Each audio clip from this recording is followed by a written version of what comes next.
पाठ 5 का नाम है क्रोध। ज्ञान की बात। बच्चों, क्रोध या गुस्सा एक भावना है। क्रोध मनुष्य के लिए हानिकारक है। यह कायरता है। क्रोध उन्हीं को आता है विषम परिस्थितियों से लड़ने की क्षमता नहीं होती। आइए इस पाठ में क्रोध के विषय में विस्तार से पढ़ें। क्रोध बुद्धि का शत्रु है, जो न केवल स्वयं का अपितु परिवार का विनाश कर देता है। जिसने क्रोध पर विजय प्राप्त कर लिया, वो केवल अपने जीवन में ही नहीं बल्कि दूसरों के जीवन में भी खुशियां भर देता है। छोटी बात पर गुस्सा नहीं करना चाहिए। हमें प्रत्येक परिस्थिति में रहना चाहिए। आइए इस पाठ जाने की क्रोध पर किस प्रकार अंकुश लगा सकते हैं और साथ ही हमें कब कहाँ क्यों क्रोध करना चाहिए। याद रखिए, क्रोध की विवेक से है। क्रोध एक प्रकार की आंधी है। आंधी में कोई बात नहीं सुनाई पड़ती, वैसे ही क्रोध आने पर शुभचिंतक की अच्छी बात नहीं सुनाई पड़ती। आंधी के समय से सहायता मिलना से कुछ सहायता मिल सकती है तो घर से ही उचित है कि हम से ही विचार और चिंतन को अपने हृदय में कर रखें, ताकि क्रोध रूपी आंधी के समय हम अपने भीतर की सहायता ले सकें।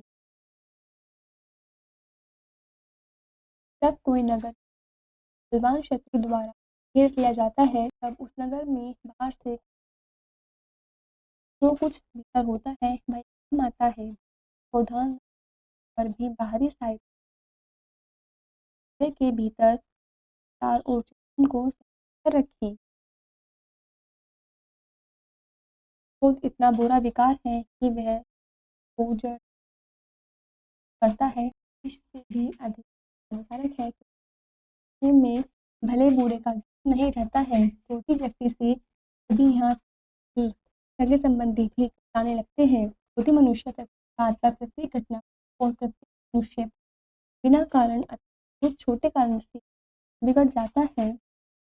यदि क्रोध का कारण बहुत बड़ा हुआ तो उग्र रूप धारण कर लेता है, और यदि उनका कारण छोटा हुआ तो चिड़चिड़ाहट तक ही उसकी नौबत आती है। क्रोध मनुष्य को भयानक कर देता है, को विकाराल देता है, को आग समान लाल कर देता है, चित्त को बहुत उग्र कर देता है। न तो मनुष्यता है, न ही स्वभाव के सरल आत्मा के शुद्ध होने का परिचय है। वास्तव में यह विरोधात्मा की शुद्धता की निशानी है।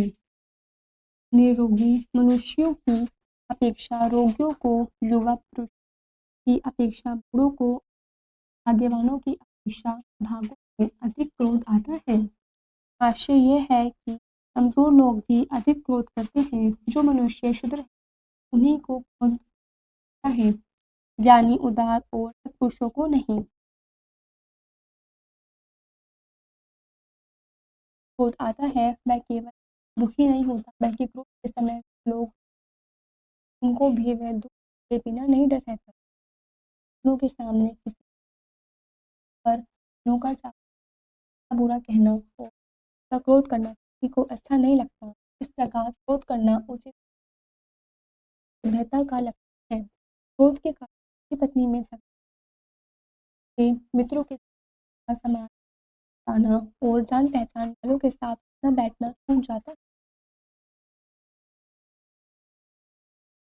मनुष्य अपने आप को भूल जाता है, उसकी विचार शक्ति रहती है और बातचीत करने में वह कुछ का कुछ कहने लगता है। क्रोध के कारण मनुष्य घटना के कारणों की जानने की बजाय व्यर्थ झगड़ा करने लगता है।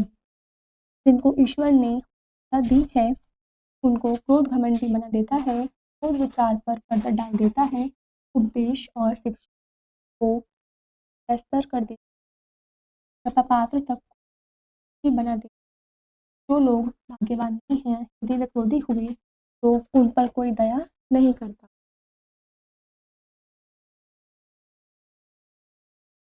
क्रोधी अनेक बुरे विकारों का होता है।